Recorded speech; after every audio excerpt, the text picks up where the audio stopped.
Ladies and gentlemen, boys and girls, it is time for the podcast that pulls back the curtain, that dissects the strikes, the submissions, and the controversial decisions. We're coming to you live from the Empty the Bench Network. We are diving deep into the world of mixed martial arts. Get ready for the unfiltered takes, the expert analysis, and the raw, unadulterated passion for the fight game. These are your hosts, two of the most knowledgeable voices in the sport. The one, the only, Zain Bando, and the undisputed, the always insightful, Jack Gold. This is the MMA Outsiders.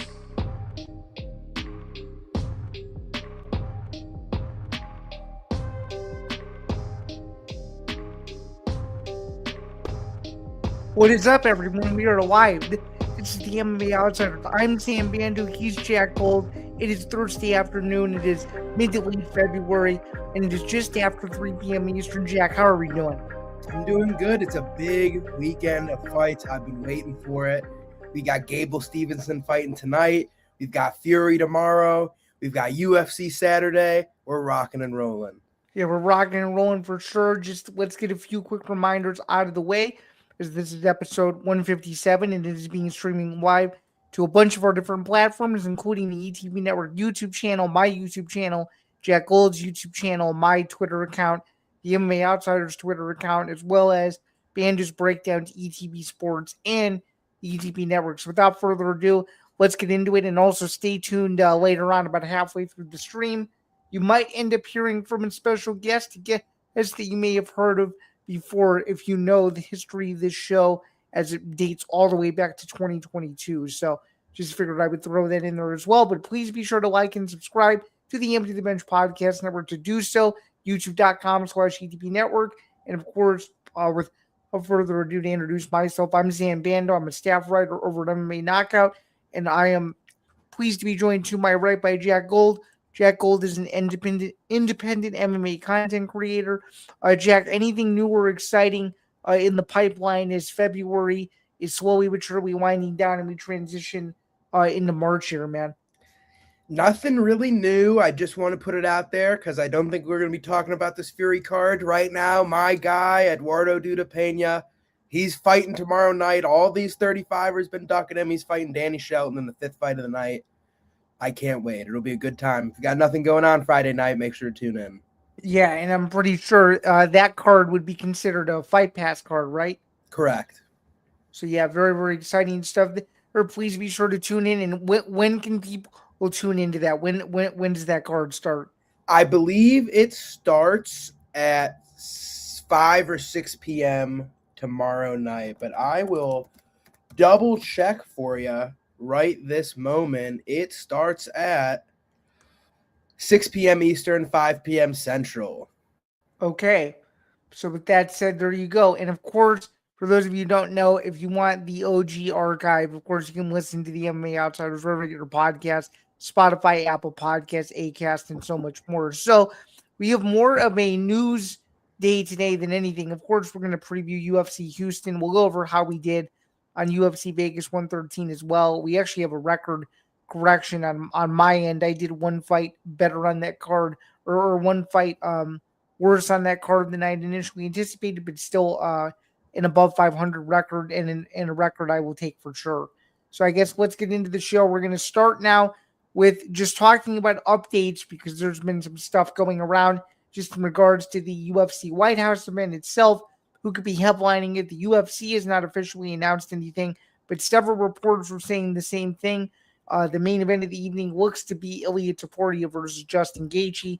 Assuming the UFC doesn't go a different direction, the direction that we even talked about yet. What are your early reactions to it? And there's also another layer to this, which we'll get to later on in the stream. But just figured we would talk about this first, as it seems to be continuously circulating really wherever, whichever MMA page of choice you choose to look at. That's what seems to be the general consensus, if you will. And shout out to the 24 people, by the way, that are already in the stream. We appreciate you. We will take your questions for the next 45 minutes to an hour or so. So if you guys have anything, please be sure to drop them in, and we will do our best to answer them.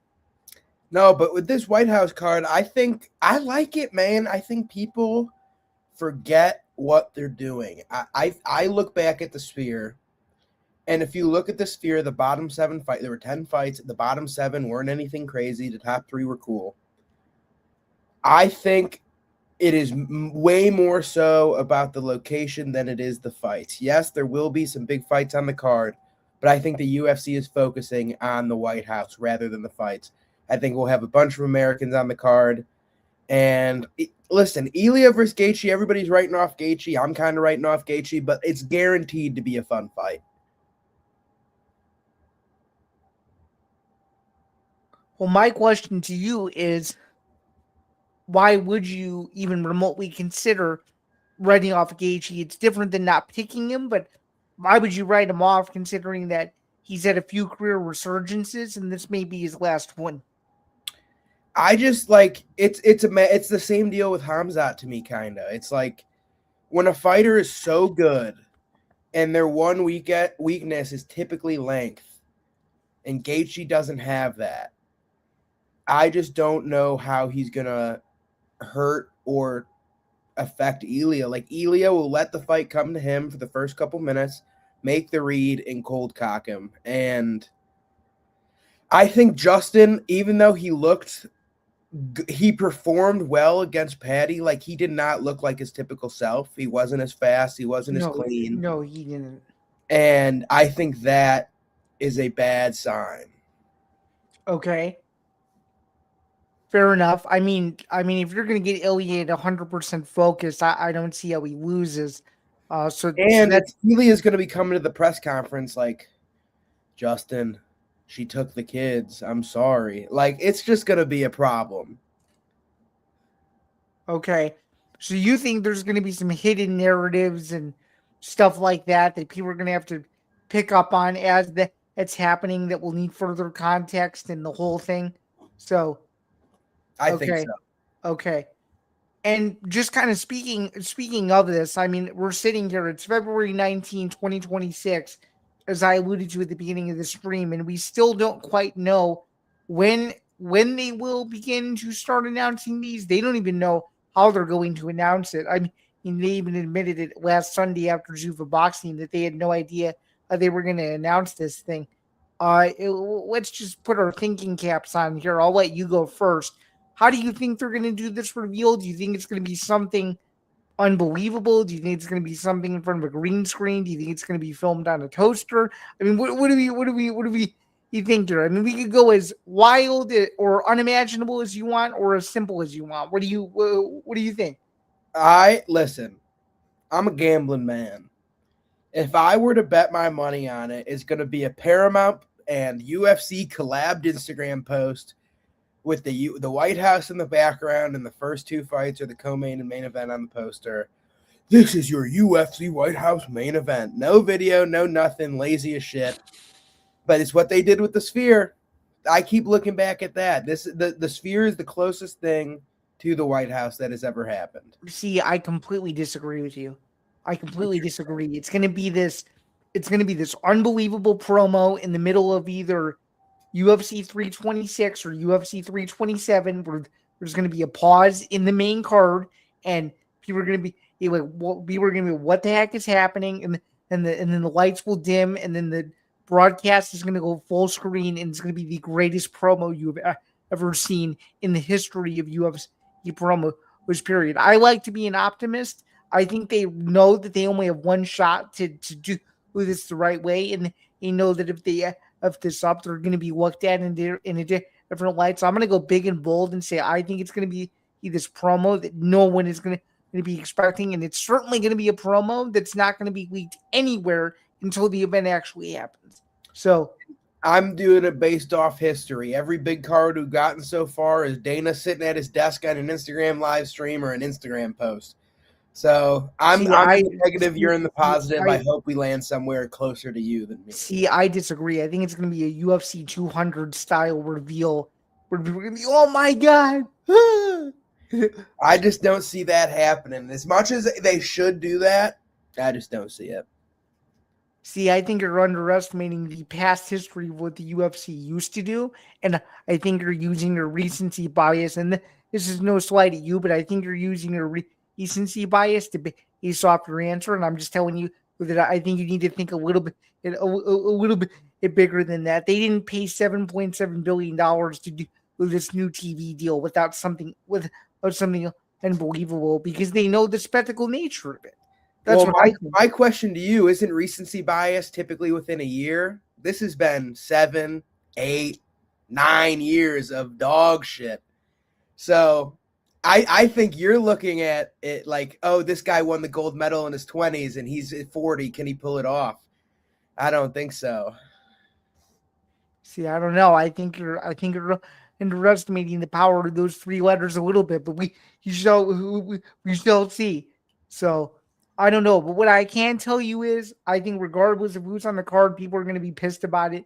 I've seen some cards, some 100%. hypothetical cards thrown around out there. We spoke about what we think our dream card is going to be based on the recent developments of what we know. Do you think, if you were to guess, do you think it's going to be Islam versus Ian Gary, or do you think it's going to be Islam versus Kamaru? And not on the White House. He ain't fighting on the White House card, brother. He ain't fighting on that event. That card is going to be headlined by Elia Justin. Islam ain't going to be on it. Poetan's not going to be on it. My best to keep people's expectations tempered, best case scenario, I see a UFC White House main card looking something like Elia Justin, potentially, and I doubt it because Weili is Chinese, Mackenzie Dern versus Weili. Maybe if they go crazy, they throw Tatiana in there for the title. See, I don't think Mackenzie Weili is happening until International Fight Week the following month. I agree. This is best case. They have 2 titles. They're going to throw some bullshit together with Colby and Bo for the real American title. So whoever wins that, or Michael Chandler, who cares? So whoever wins that fight, that they could go on fight for that dumb belt, Bo Nickel versus Pyfer. And if Colby wins, if it's Bo Nickel or Michael Chandler, everybody's got to fight. Then you're going to have Derek Lewis versus like Sean Sharaf as the main card opener. And maybe if Stephen Asplin wins on March 14th. Sean Sharaf, no way, dude. No way. No or way. If Asplin wins March 14th, I can see Asplin versus Derek Lewis, or I can see Hokett versus Derek Lewis. I see those 2 options being more realistic than the first option you just The gave. first one I said was just because he's the absolute worst heavyweight on the roster, and they want Derek Lewis to win. Okay, fair enough. And then that 4th fight is going to be something like. To me, though, that's kind of disrespectful to say about an interim heavyweight title challenger or previous interim heavyweight title challenger and previous heavyweight title challenger that they would give him the worst guy on the roster. I don't know if I necessarily buy that. Did you see his last fight? I did. Yeah. He gave up. He fell over. He said, no more. So if they want him on that card, do you want him folding over and just giving up, or do you want to give him a fight that he thinks he could win? If I'm the UFC, I'd rather see. I'm a purist, dude. I'd rather see the most. Well, this ain't about purists, Zain Bando. This is about Donald Trump, and this is about Dana White having some bullshit on his front lawn. And what Don wants is a Derek Lewis win. Yeah, but I don't know. I'm just saying. I think Sean Sharaf is a little bit of a stretch. The more realistic options would be Derek Lewis versus Stephen Asplin or Josh Hokett. Yes, correct. And then there would be someone maybe because if you want to fight to sell, the Hokett fight is the fight. If you want to sell some wild trash talk, if you want to sell one of the craziest press conferences that anybody will ever watch, that's the fight. If you want people to be uncomfortable after 30 minutes, that's the fight. That's the fight you sell. In my humble opinion, that fight's not happening. It's going to be Asplin if he beats Petrino, because they're not going to listen. I know you're a purist. I know you want it your way. Yada yada yada yada. That's not reality, Zan. The reality is Derek Lewis is a stand-up fighter who can't fucking wrestle, and he gives up. He's 44 or 42 years old now. He's dog shit, but he's fun and a good personality. Stephen Asplin, not a power guy, but a stand-up guy who's not going to take him down, and that is a scrap. That's a fight they want in the White House. They don't want Now, I don't want to say they don't want, because maybe they want to push Hoka into being some kind of star, which I don't think he can ever be. But I don't think like he ever will be either. I completely agree. And I just think, I don't think they will let him just like rape Derek Lewis on the White House. Like, that's just bad vibes all around. And it's one of those weird things where all I'm just trying to say, without you chiming in here, is that the card is not going to be as good as you thought think it's going to be. It's going to have one, maybe two title fights, real title fights. It's going to have one made-up title, maybe, and then it'll have 2 or 3 Americans on the first 3 fights of the main card. I don't know what the prelims are going to look like, but all I'm saying is history repeats itself.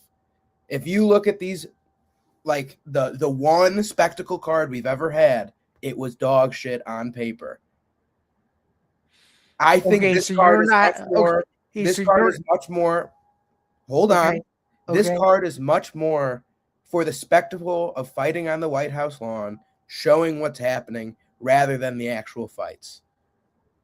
Okay, so you're not buying any of this McGregor Diaz 3.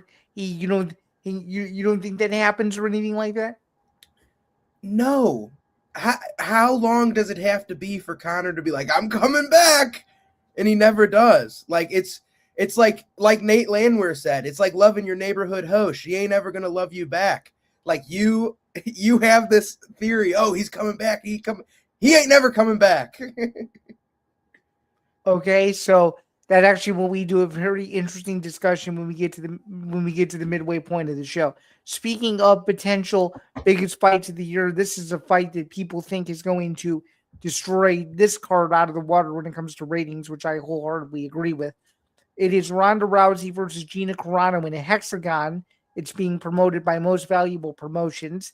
That's Nikisa Bedarian and Jake Paul. It's going to be taking place May 16th, Intuit Dome in Los Angeles, the first ever live MMA event on Netflix, and it's headlined by 2 of the biggest pioneers in women's MMA ever. A fight that was supposed to happen 13 years ago is now finally happening. I'll let you go first, because I have no idea what you think of the fight really at all, because I haven't really spoken to you about it. So I will let you have the floor for Rousey versus Carano, and I'm interested to hear what you have to say. This would have been an awesome fight 13 to 10 years ago, huh? Yes, correct. Now we've got 2 40-year-old women who haven't fought in forever, whose skills are not caught up to speed with the women in MMA today. And Ronda retired due to concussions.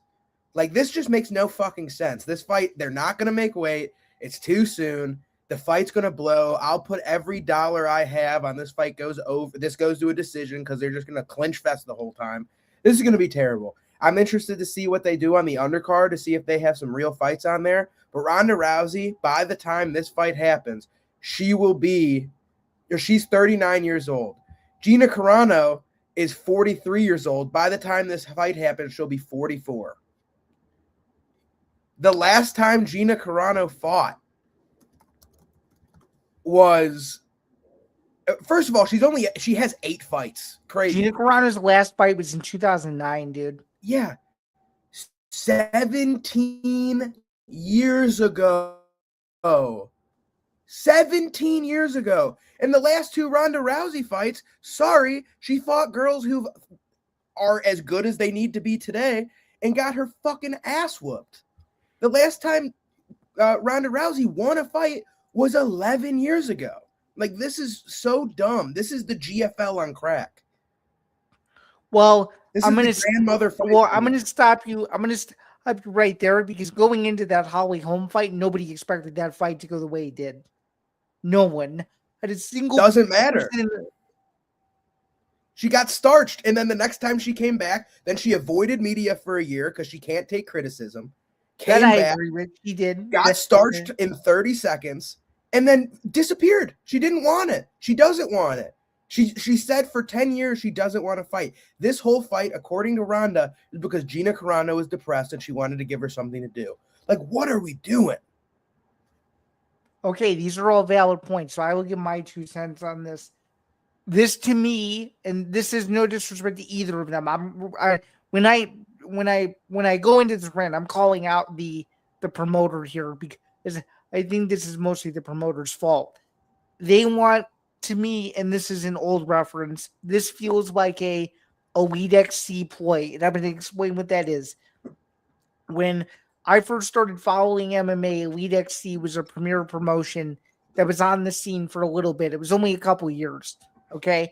And if you don't know what Elite XC is, it's the promotion where Kimbo Slice got famous off of it. Are you following me so far? I'm following you, and I will be following you. I have to go open my door, but I'm still listening. I understand.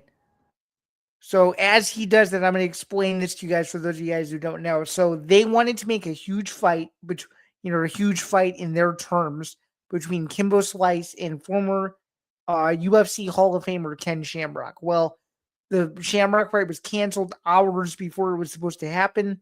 For that Elite XC show, it was on CBS, and they brought up a guy from the undercard who was a UFC veteran. His name is Zeth Petrozelli, and there was some shady stuff that happened allegedly before that fight. They wanted to do some things to try to ensure that Kimbo would win on national TV, and Zeth Petrozelli went in and ruined Elite XC's plans. And not only that, he didn't even. The whole thing was supposedly Seth couldn't take him down. Didn't need to. He knocked him out in 14 seconds. No, I know. I wasn't fully done. So to tie this back to now 15, 16, 17 years later, my point in saying this is, even though the California State Athletic Commission is hell-bent on saying, oh, we will make this fight happen as long as they pass their medicals, I'm not so sure, given where they're at in their current athletic frames, they will be able to do it. So I'm just going to say this on the record. Do not be surprised if 2 weeks before this event is supposed to happen, this fight, it gets canceled, because who knows? It could be honestly too much of a risk. And with all of those things that are coming out about her saying, meaning Rousey saying that, oh, I have all these issues with concussions and stuff, like that's a really bad sign. So I'm just going to go out on a limb and say that I don't think this fight happens. I think they have the initial press conference, and it's all fine and dandy for the pomp and circumstance. But until those two weigh in on Friday, May 15th, I am not banking on this fight remotely even happening. And I think Netflix is going to take a huge loss for this fight taking place. And based on who they have on the undercard, I fear that they will have to cancel the entire show, just like they did with that Jake Paul debacle, where they had to cancel the show and move the fight between him and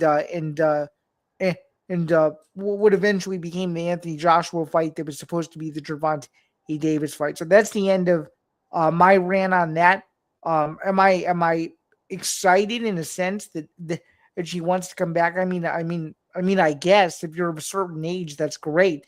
But people have been talking about this on social media. Like, I mean, this is a fight that I'm not particularly interested in. Will I watch the fight? Yeah, I'll watch the fight, but it's like there's no substance to it for me. There's no stakes attached to it, and to me, I think it's about the two names on the poster, if you will, than it is trying to put on the best card possible. Because if they just want to do these gimmicky type fights, meaning MVP, I don't think they're going to last long in the MMA space, because Golden Boy MMA tried the same thing with Chuck and Tito when they only lasted one show. So that's kind of how I feel about that. And I think it's a very, very similar trajectory, if you will. And I, like you said, I can totally see, because if you think back to Jake Paul was supposed to fight MMA with PFL. Supposed to. And with this fight, I shared a picture here from their first face-off. This fight is supposed to be contracted at 145 pounds. I think Ronda can make the weight. I don't think Gina Carano at 44 years old can make 145 pounds. On the flip of that, like, look how much bigger Gina is. Oh, Gina's massive. She's massive. And just the way her body is built, it's very hard to lose weight in some of those places. So I just don't know at 44 years old that she can do it, and especially 17 years outside of competition.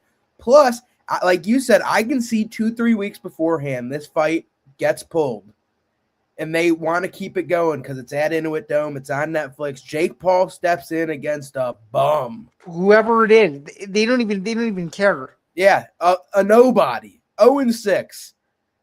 And I think that might end up happening with the card, but I don't know. Wait. So my question to that would be is, do you think they would literally rebrand the thing from an MMA event to a boxing event? No, I would bet you that Jake Paul would fight a very bad MMA fighter in MMA. Really? Okay. Okay. I can see it happening. He's supposedly wanted to do it for a long time. He couldn't do it in PFL because he would have got dog walked. But in his own promotion, they could pick people like he's been boxing that they know he's going to beat. Right. Exactly. Like, there's enough regional talent in California who's 0-4, 2-2. 1,000%. They'll love that opportunity. Headline the Intuit Dome. Yeah, they'll find a guy that had just fought 3 weeks before on a 559 fight show or one of those other regional California based shows. I'm almost positive. Or street beefs. Like, it literally could be a guy off the street. Like, if he were to do it, I think he'd have to guarantee victory for himself. I think so too, which would add a lot more questions about the integrity aspect and so many other things, but who knows? I mean, if the fight happens, great. It's a culmination of it's a culmination of two pioneers in women's MMA. I'll give them that, but it's nothing that makes me want to say like I'm like stoked for anything, and I bet some people are, and you have to remember I was. I watched Ronda's whole run coming up, even going back to Strikeforce and stuff like that. And I think the way she handled leaving the UFC wasn't good. And maybe this is her way of, and I said this on Press Row, which is another show we do on ETB. Maybe this is her way of rewriting a wrong where she didn't know how to handle herself after losing. And this is kind of her calling card to herself. Like, hey, I didn't go out on the best terms. Let's try to fix this. And hopefully that's the case. But dude, Gina Carano, 17 years out of the sport. If she wins, I'm just gonna say this: I will be blown away if he somehow beats her. I will be absolutely stunned. And my whole thing is like, yes, they're pioneers. Yes, they're huge names. They have a combined 27-year layoff and a combined 3-fight losing streak. Mm-hmm. How do you sell that? But did the 3-fight losing streak even really matter because it was so long ago, though? That'd be my counter argument. And I could see that, but my counter argument or my counter to that is like, if they both have lost their last fights and they haven't fought for so long, what can we expect in this one? What can we expect is what we're going to expect them holding each other against the cage for 5 rounds. No, what we're going to expect is their current age now of what they can do, and whether that's the worst fight you've ever seen or a sign of a vintage edge. We have no idea. That's what makes the fight somewhat interesting, is we literally don't know what to expect from either of these two when they go in there. We literally have no idea. But I think we have some idea. But I will do this for you.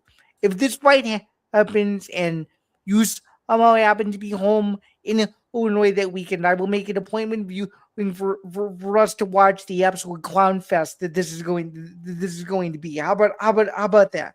I can make that deal. I'll give you that. I can make that deal. That's a deal I can take. For sure. And speaking of, we have a special guest coming to the program. It is Tom Albano, the original host of the MMA Outsiders. With me, Tom, how are you this afternoon on this fine Thursday in the middle of February? The man, the myth, the legend is back. Hi, guys. I'm doing okay. How are you guys? Good. And the time, couldn't it be any better? Because the next thing we're going to talk about is Conor McGregor's tweet and delete spree. So we need a verdict here, guys. Is he playing with fire or is he legitimate? And I will give it to Tom, considering that Tom just got here about 30 seconds ago. Oh, and then the rest can have the floor afterward, because I'm fascinated to hear what Tom has to say about this, considering that I don't even know what he's going to say about it. Let's see.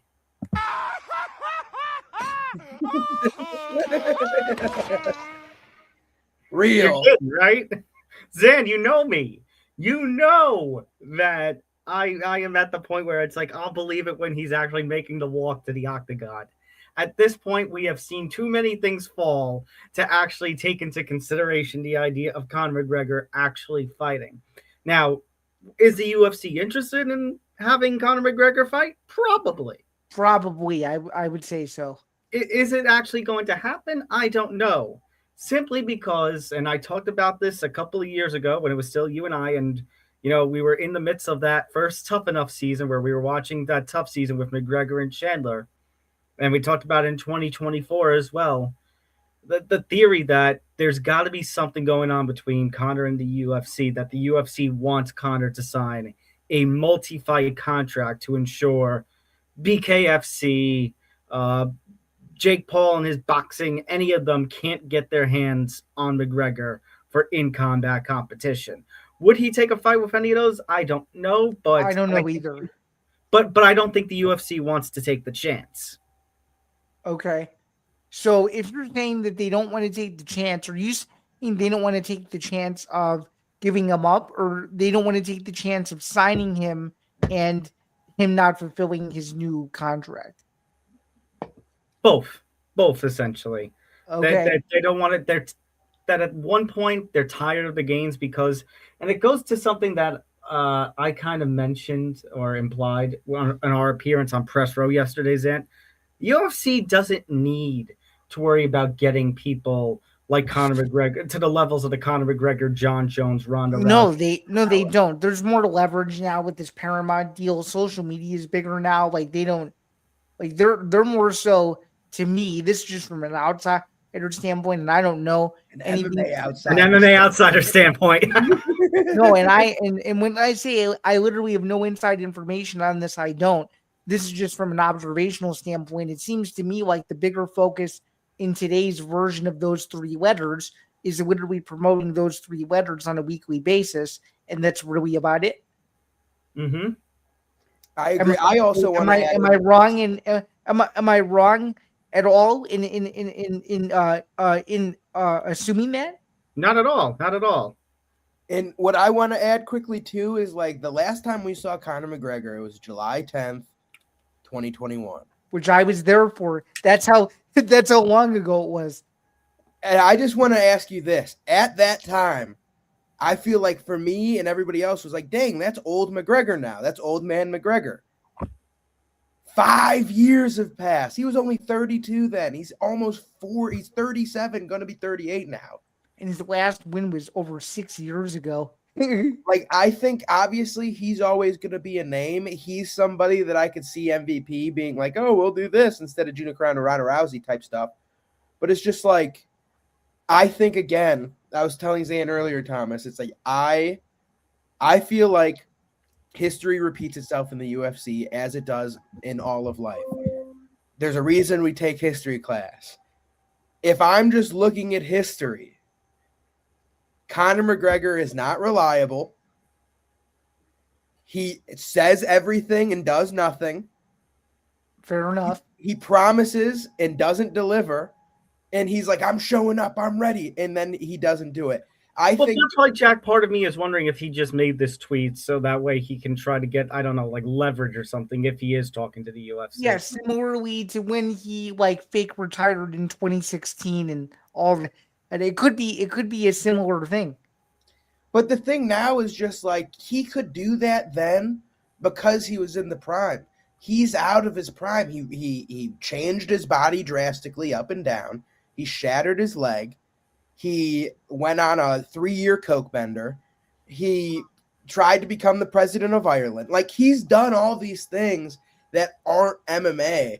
And if you're at the top of the game, which he was already on the decline, and then you just don't do it for so long, how can the UFC it doesn't even matter the UFC really, but how can any fan be like, oh, he's going to be the McGregor of old? He won't be. Well, Jack, I would make a comparison.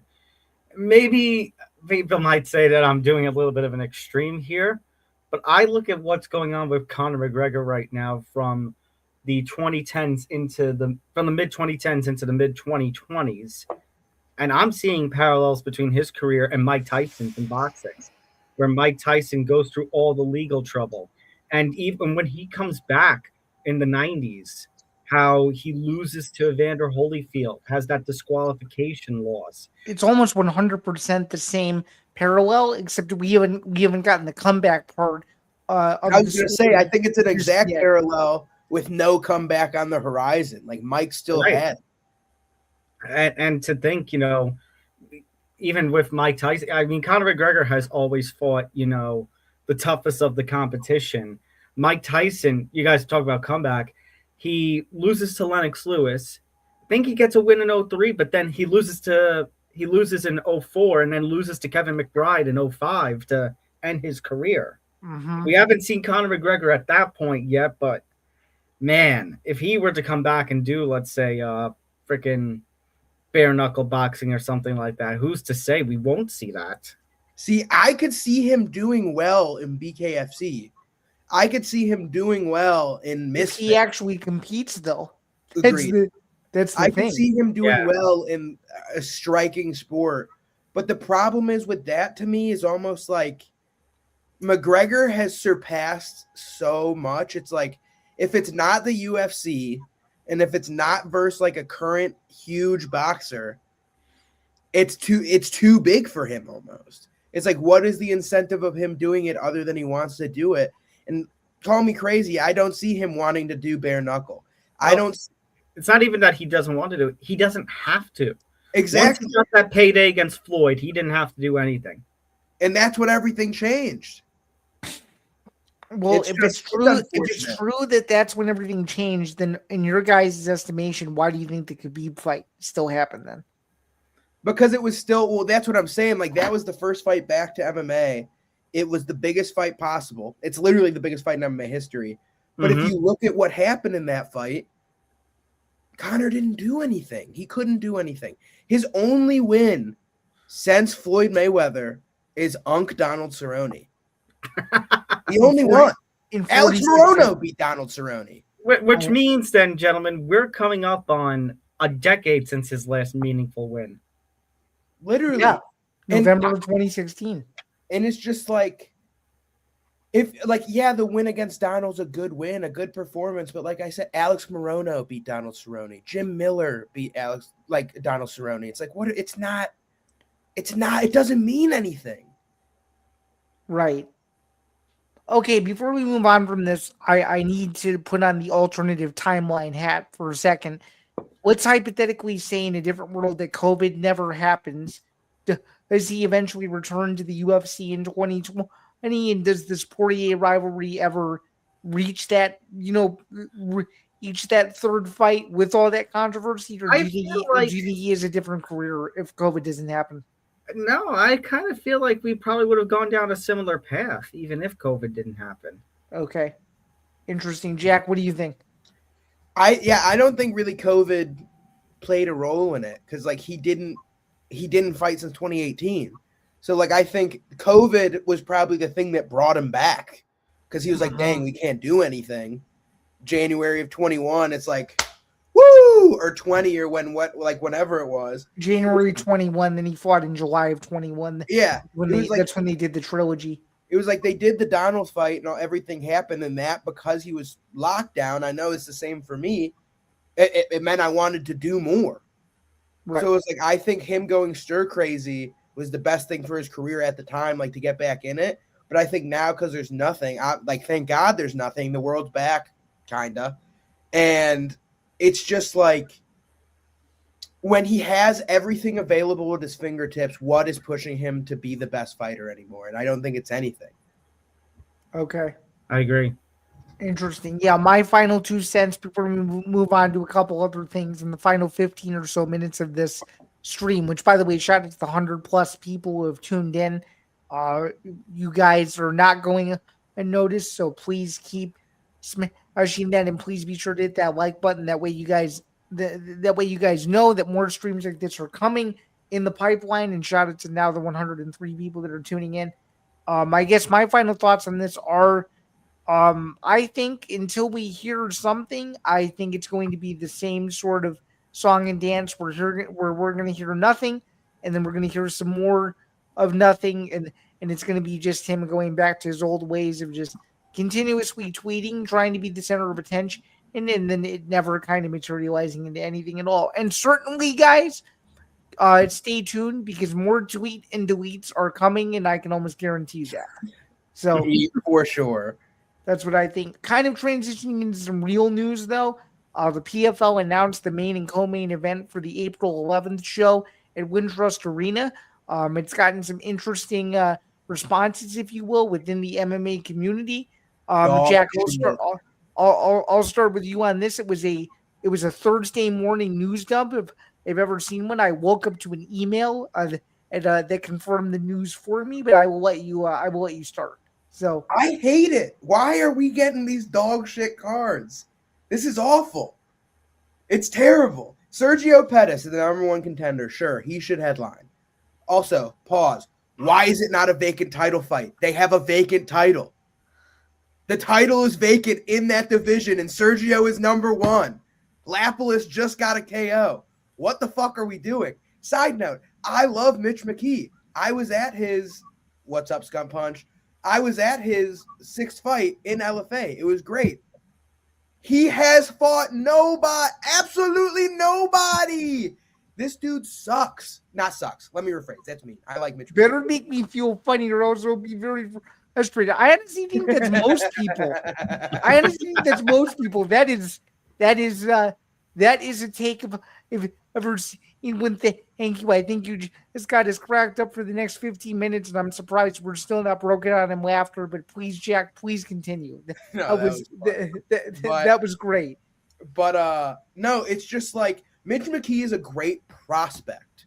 He's 10-0. He has fought he's fought real competition. He's fought no one that is even considered for that, even PFL level. And all of a sudden they're like, oh yeah, here's Sergio Pettis. What the fuck are we doing? And that's the main event. And then the co-main event, don't even get me started on that. I like Julian Newman. They're both Rufus Support guys, sure. Wait, is it Julian or Jordan? Or Jordan Newman, same difference. I don't care. And then I was going to say Julian Newman is a former high school basketball player. I know, he sucks too. But he's taking on Josh Silveira, who's a cool guy. I like these people. Newman's kind of a weird guy, but I like these people. I like them as people. That fight, guaranteed decision, guaranteed to suck. The main event, Mitch McKee is going to be shooting his fucking ass off for 3 rounds. He can't stand on the feet with Sergio Pettis. So no matter what, we have 2 elite wrestlers from the Midwest in the co-main and main event who are going to try to stink this shit up. And Silveira is not decisionator itself. I know Shea Bowers is going to be on this card as well. Okay. I like her a lot. How does that change shit? Like, this card, unless we get a miracle on a couple of these fights, like, it's not, I might not even go. Like, it's literally like, unless they give me a free ticket, I ain't going. This shit's terrible. Well, I'm going to disagree with you and say I will be there regardless of who the main event is. I'm just gonna put that out there first. And as a number 2 thing, this is vastly different from your points, which I think for the most part are certainly valid. But I think this is just simply another example, and I'm not saying this is right or wrong.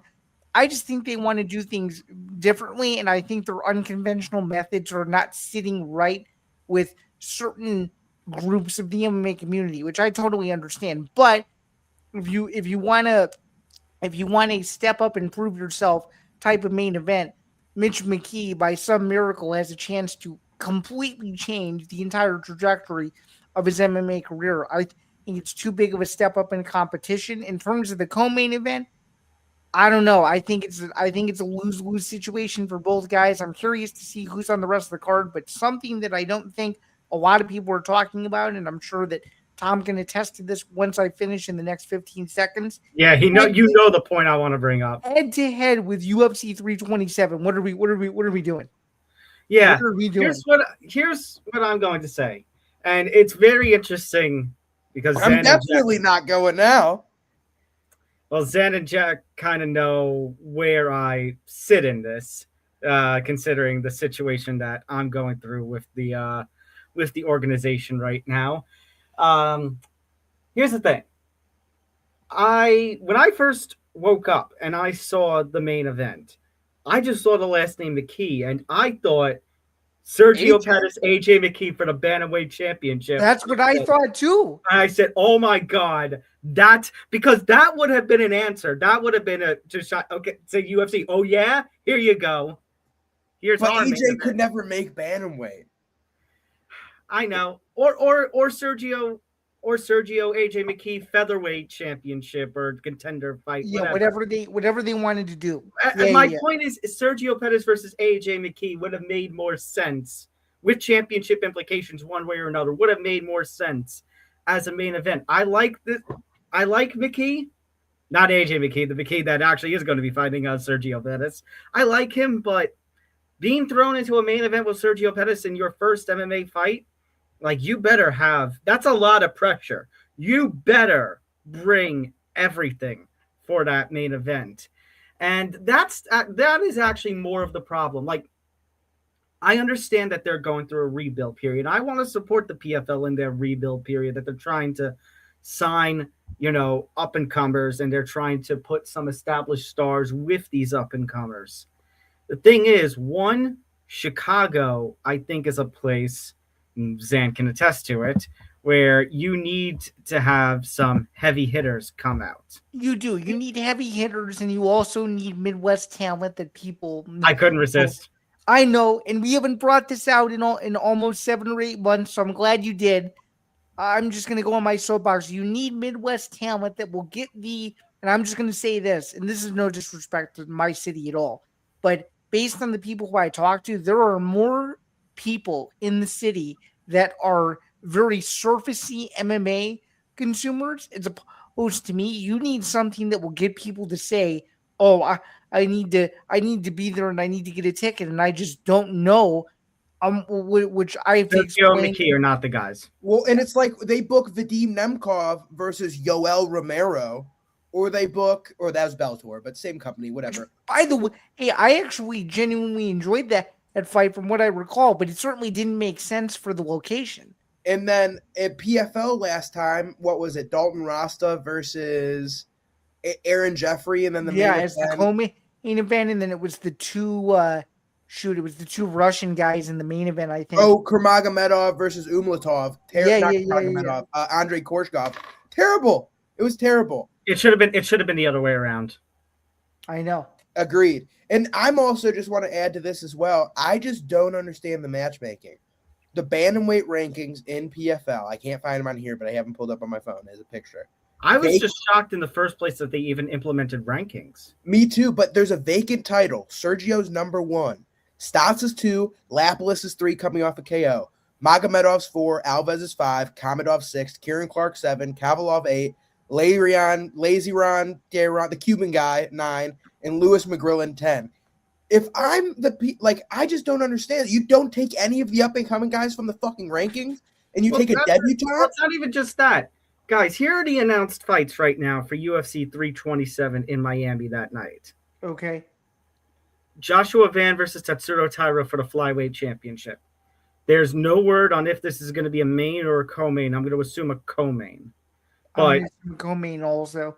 But as you guys mentioned earlier, what the hell is going? Or I don't know if you got. You guys got to it earlier. I think we have no upcoming title fights right now in the UFC other than this. So I don't know what the hell they're doing. But other than that besides the point, here are your other fights that are announced for UFC 327. Reyes versus Walker, Suarez Godinez, Azamat Murzakanov versus Paulo Costa, Cub Swanson versus Nate Landwehr, Kyle Dawkins, Vicente Luque, Kevin Holland, Randy Brown. Objectively, it's a better card. Right. Is it the strongest? No. Is it objectively better? Absolutely. And I won't say how I know. I won't confirm, deny, but boys, I've been told, get used to this feeling, because the PFL Now that ESPN has some vacant Saturday nights with the UFC gone, PFL might be inserted into more Saturday nights to go head to head with the UFC. Very Not the right decision. It's not a right decision. Which is similar to what Affliction used to do, right? Mm-hmm. I think, and here's the thing. PFL has a card on the night before, the day before on April 10th, the first PFL Africa card of the season. The smarter thing to do would have been to flip the cards. Have PFL Chicago Friday night, have PFL Africa during the day on Saturday. Right. Mm-hmm. Which would lead right into UFC 327. And I just want to point out as well, and I just want your opinions on this. Mm-hmm. I'm going to share my screen here. These are the first 2 PFL events that we have this year. Okay. We have PFL Dubai, which these are the top 3 fights of the card. Okay. Yep. All on paper, very fun fights. Next, we've got PFL Pittsburgh, which in my opinion is a great card. It's a really good card. We got Eblin versus Brian Battle, Dalton Rasa versus Impa, Ariana Lipsky versus Inaba. We've got Alexi Pregande versus Julio Arce, Lazaro Dayron versus Jacob Thrall. And technically, this is going up against a UFC card too, is it not? Yeah, it's going up against the London card, I think, right? This one is going to be on. Yep. Well, actually, if it's in London, then they may actually have just slight crossover, not a lot. London's March 21st. The 28th is Seattle. Oh God! So yeah, no, that's going to be a head-to-head. And those are 2 solid cards to watch at the same time, though. No, I agree, but I'm just saying, look at the prelims of this card: Rodriguez versus Kirkui, Bryce Meredith Cartwright, Schultz versus Kazuba, Watley versus Dakota Bush. All of these fights are legit fights.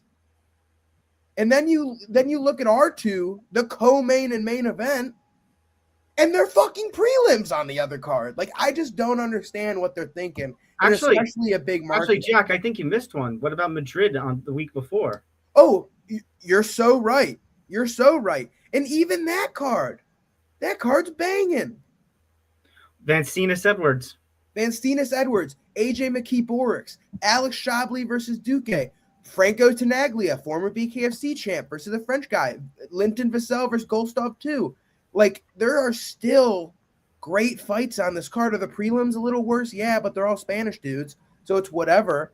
But it's just like it's appealing to the home nation. Yeah, but the main card is awesome. The main card, the co-main event should be our main event. Like, I just don't get it. But we need an X-rated Invicta Fight League. That's crazy. But no, it's just like, it's frustrating, man. It's like we get no events, and then we finally get one, and it's 2 dudes from Milwaukee who I like, who should be opening a main card rather than headlining the event. It drives me nuts. And for PFL, I think my concern more or less, I know you guys have your own takes on it because this is your place, but I love PFL. I want to see PFL succeed because if we don't have a legit number 2, oh my God, the MMA world is just going to feel it's brutal for our sport. It's right. Brutal for our sport.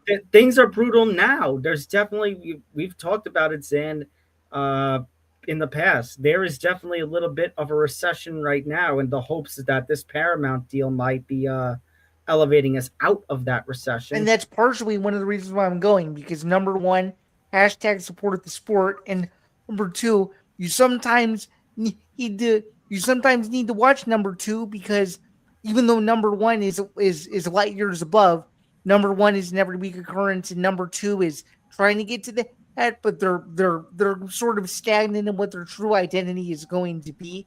And I just think some things are important, and also some things are also left unsaid. But those are the 2 things that I can really. I guess my only concern, and I say this to PFL, I say this with love, and as somebody who has written for them with love, going up against the UFC is on Saturday nights and doing it multiple times a year is going to be a drastic mistake. I was just gonna say, it's like if you're watching number 2, you're watching it because it's on Friday night.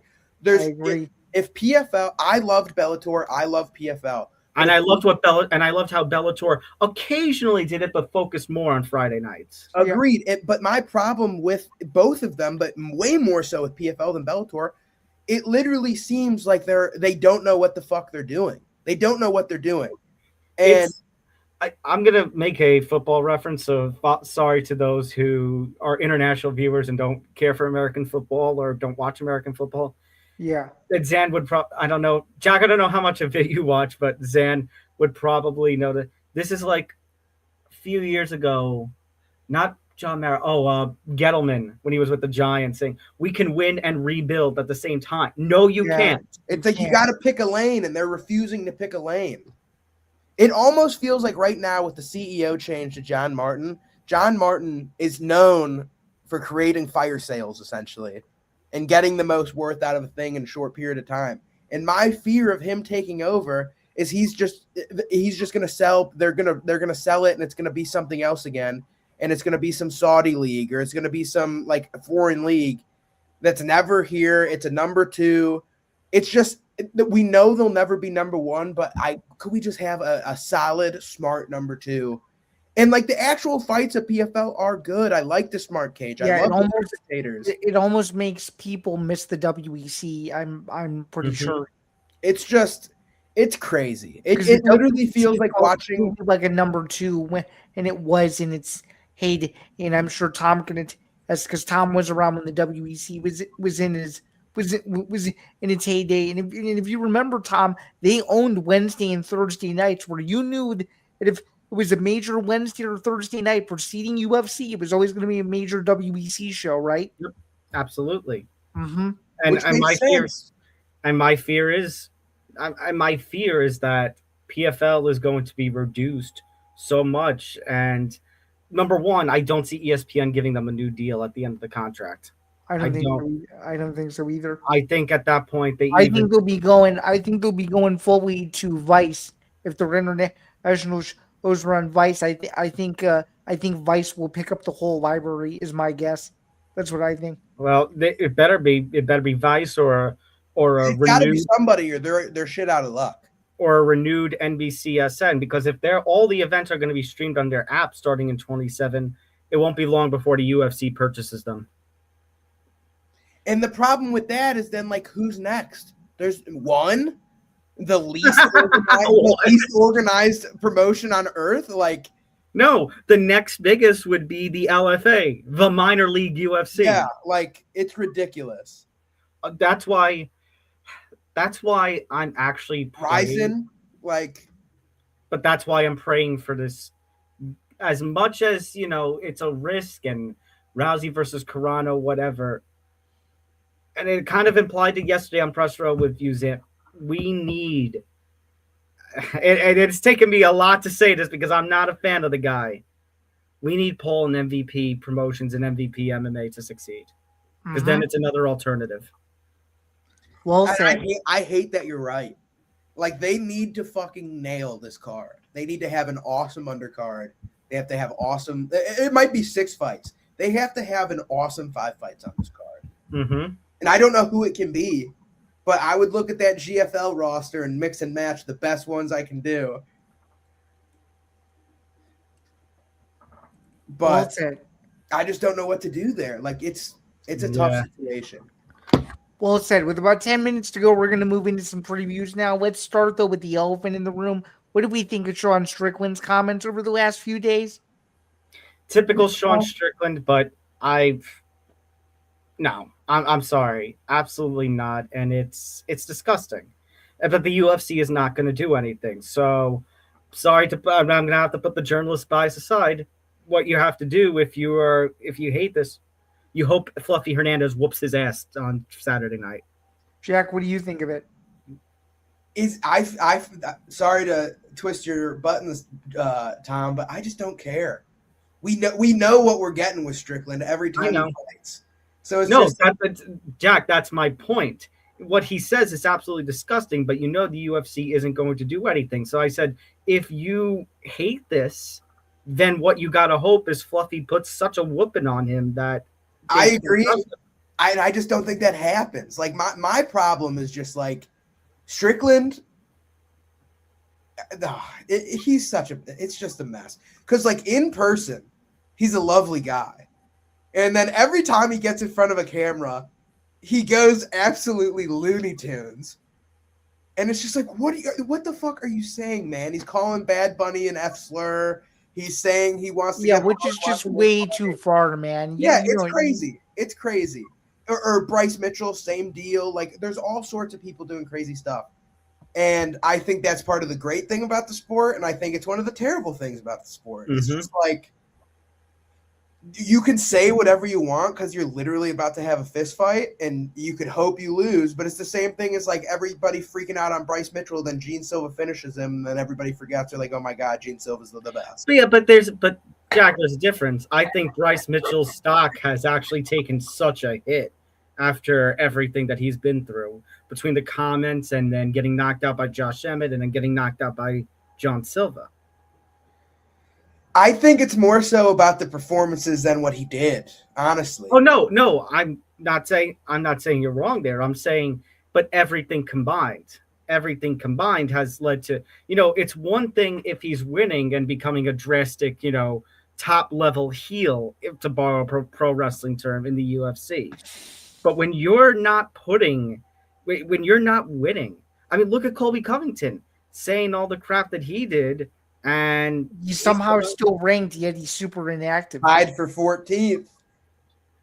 But he sucks. But you look at his it's true, he does. He sucks. It's true, he does. It's true. It's just one of those things where it's just like the UFC wants him to be crazy, even though they say they don't. Because you look at Twitter right now, millions and millions. Here's the problem. But Jack, here's the problem. All this talk.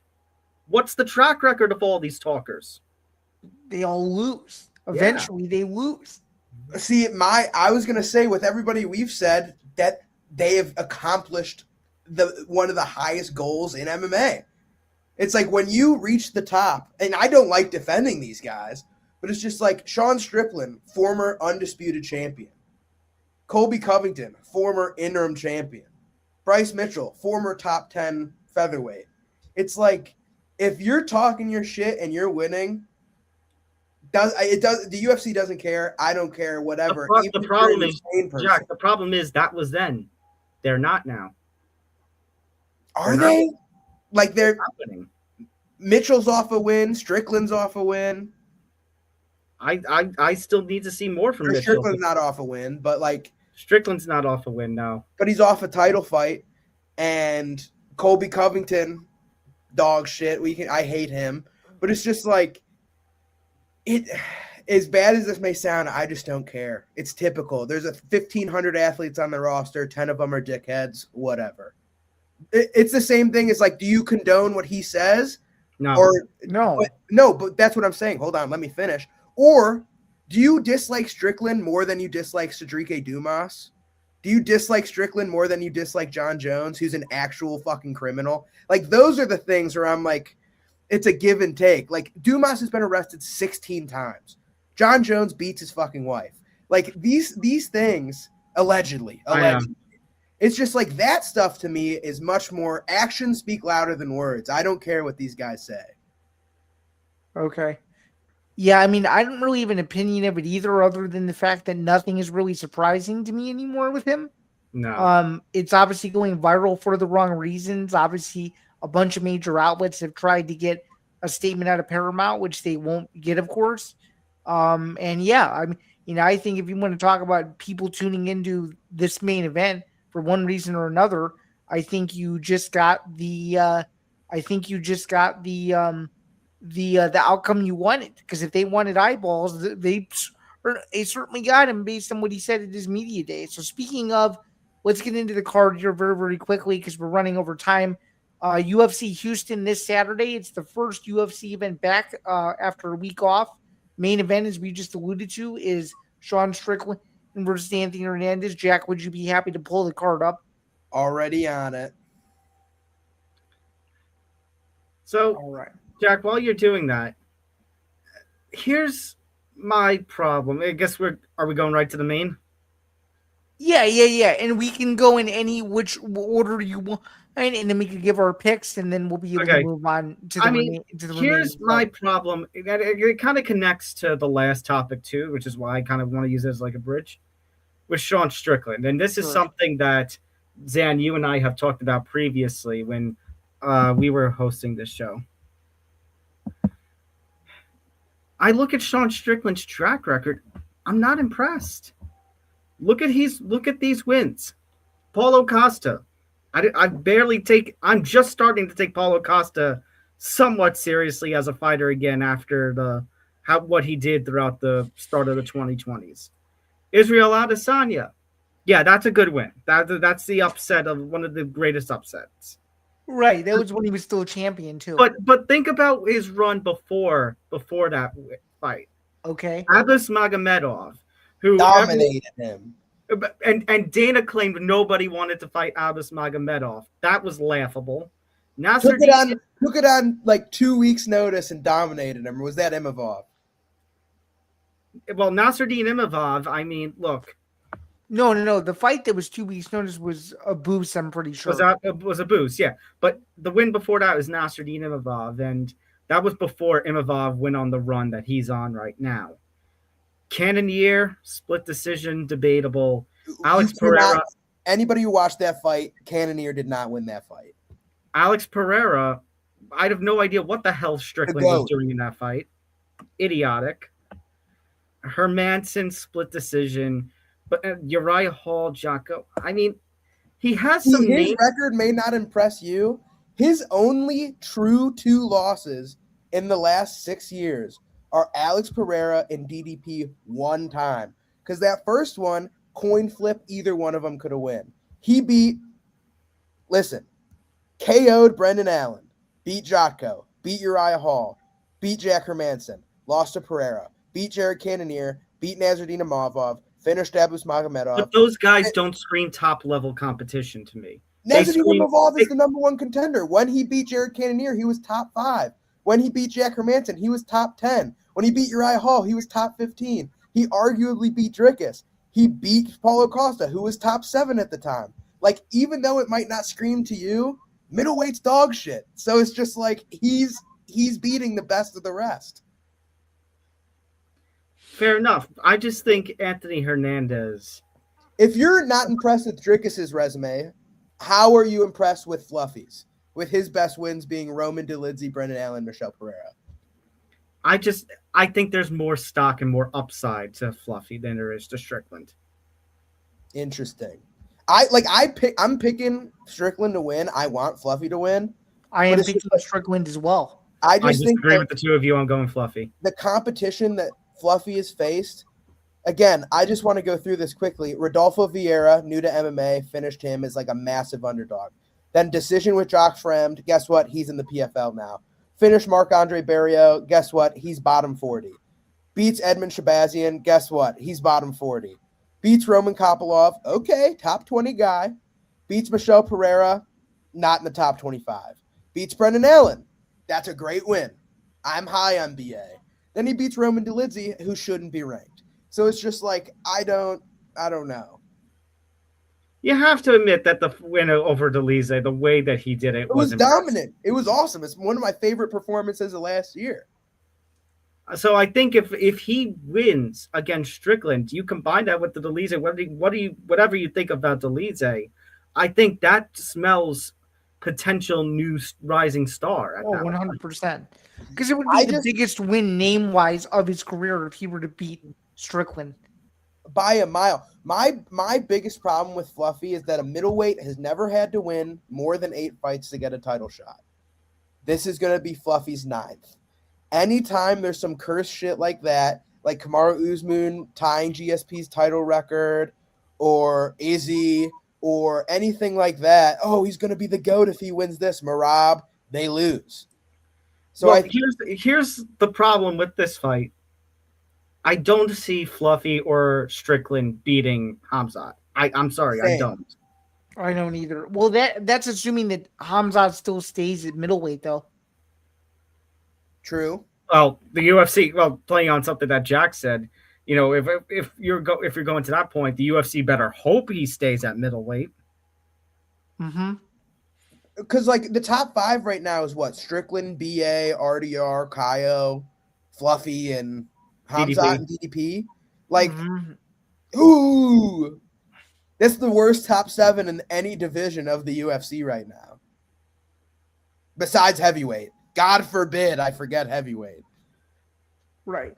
So 2 out of 3, me and Jack like Strickland and you like Fluffy. We haven't done methods yet. Jack, how do you see Strickland beating Hernandez Saturday night at Toyota Center? Is it a question? 48-47 decision, baby. The classic.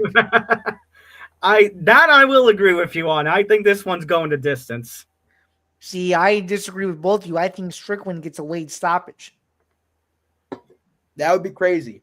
I think he gets a late stoppage. I think Hernandez gets tired in the middle of round 3 and gets finished with his hands down in round 4 against the fence.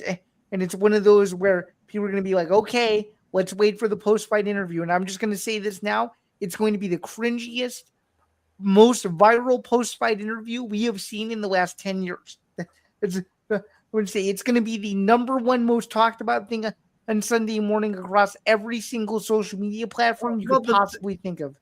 By the way, Zain, that's a bold take because not the post-fight comments, but saying that he's going to finish.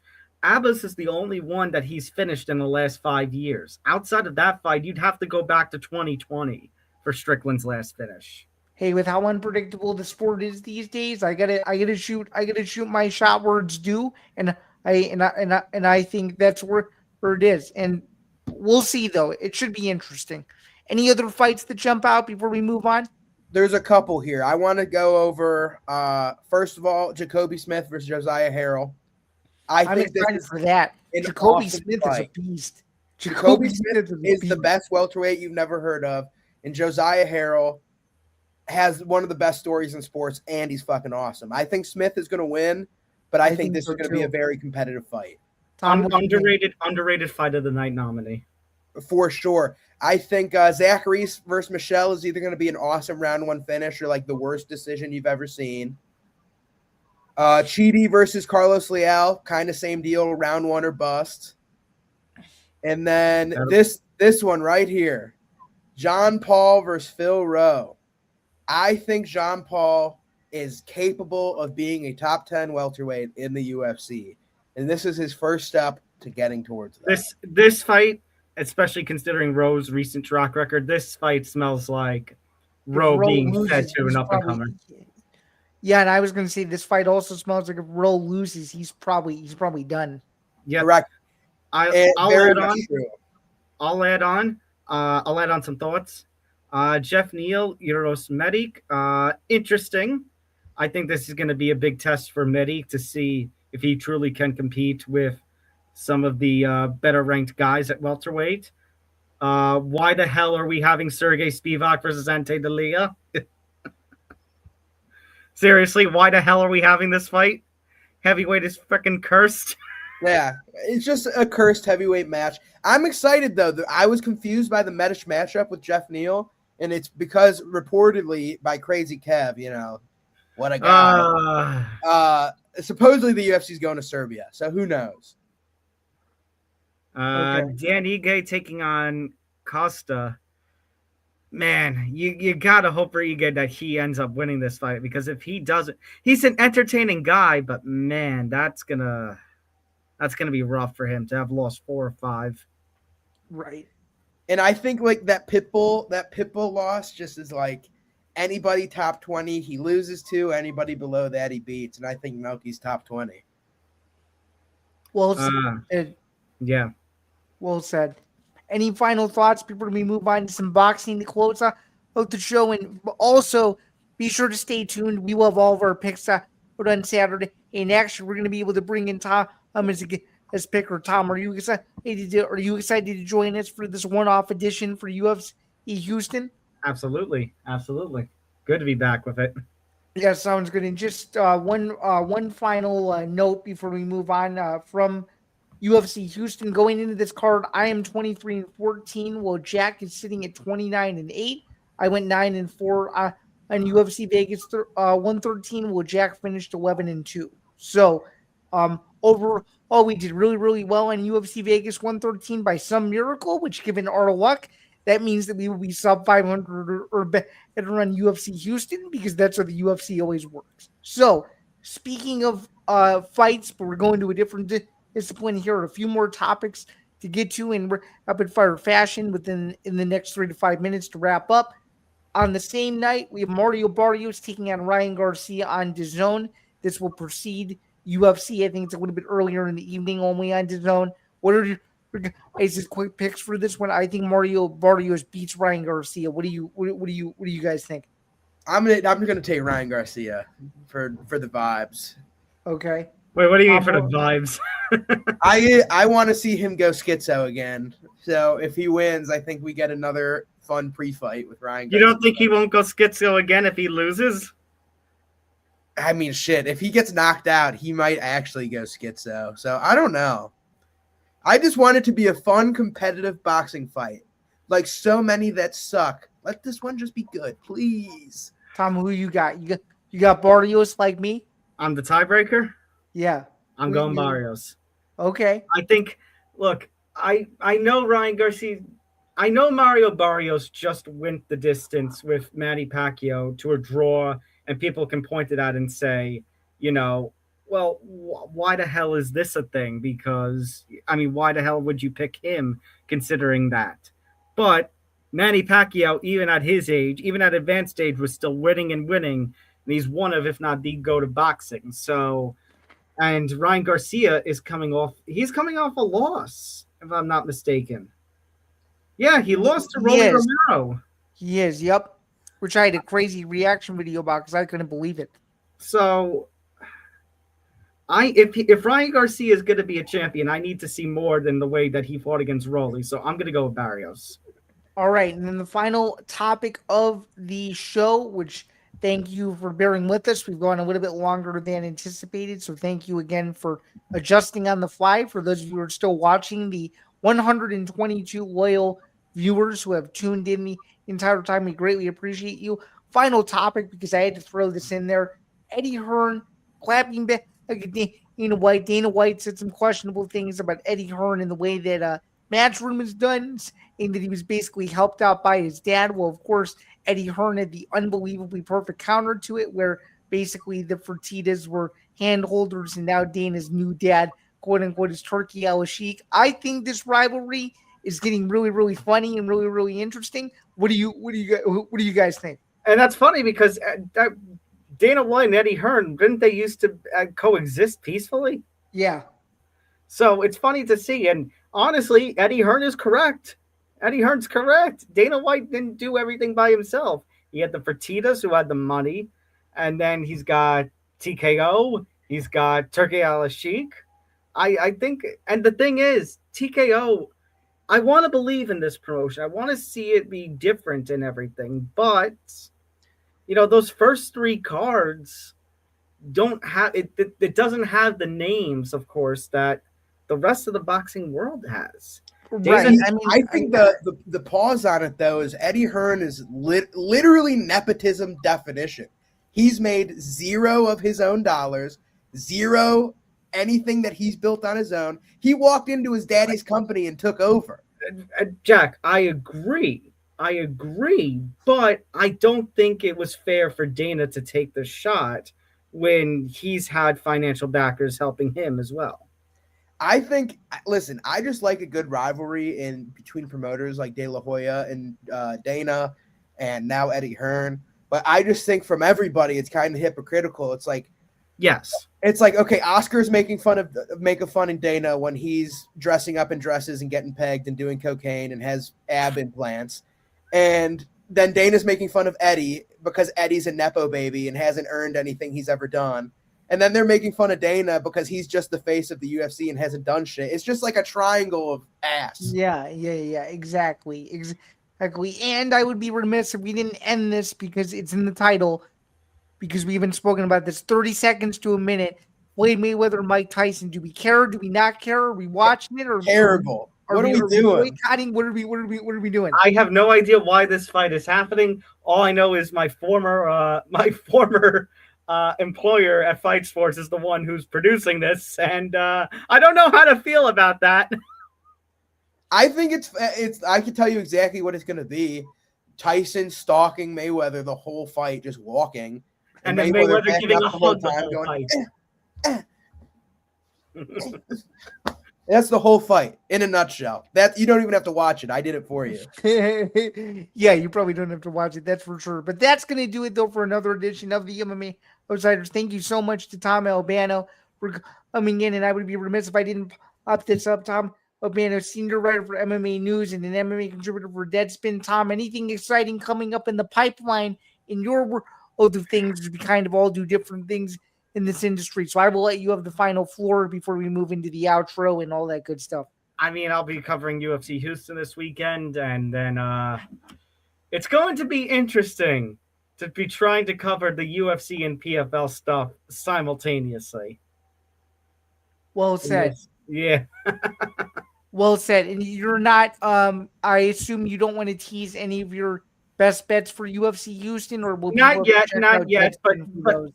but keep an eye out on Deadspin either Friday night or at some point early Saturday for my weekly. Well, this week it wasn't a thing because obviously there wasn't a UFC this past weekend, but near weekly best bets picks prior to the UFC card. Sounds good. You're always a workaholic. I'm somehow always a workaholic when it comes to the writing front. So that makes two of us. We're both going to be busy this weekend, of course, with our own responsibilities as per usual. And Jack, you have one more thing you want to show? I do. I just want to show a little funny tidbit at the end here. This was a Jeff Molina post. If you're part of the MMA world, you know what happened today. We're not going to talk about it, but feel like we might as well throw the joke in there. We've been caught, mate, from Jeff Molina. Yeah, and for those of you who don't know about the current Dan Hooker situation, a simple Google search will tell you everything you need to know because it's a little bit disturbing, but that is a perfect. It's above PG-13, which we try to keep our show besides my potty mouth. So, yeah, that's well said. So, for everybody here at the Empty the Bench podcast number, this has been episode 157 of the MMA Outsiders. We will be back next week to recap UFC Houston and preview UFC Mexico City, which I think people still have a lot of questions about. And Jack, is there anything else you'd like to tease before we get out of here? Yeah, Scum Punch. You got to empty the lint every time you do the dryer, baby, or that shit's going to light on fire or not dry. Yeah, and either way, well, I mean, I guess, let's just say this. His question was very, very unrelated to MMA. So I'll leave it. So I'll wait till the end of the show before we answered that one. Yeah, for sure. So again, for everybody at the ETV Network, this has been episode 157.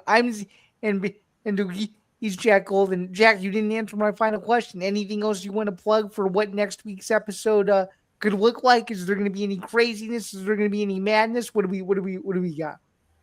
Listen, I think nothing for next week's episode, but as we get into March, I have potentially someone I haven't even talked to you about yet, but coming on helping us talk about an event. And, okay. Yeah, someone hopefully you all like. Okay, so very much looking forward to that. Teasing so much more.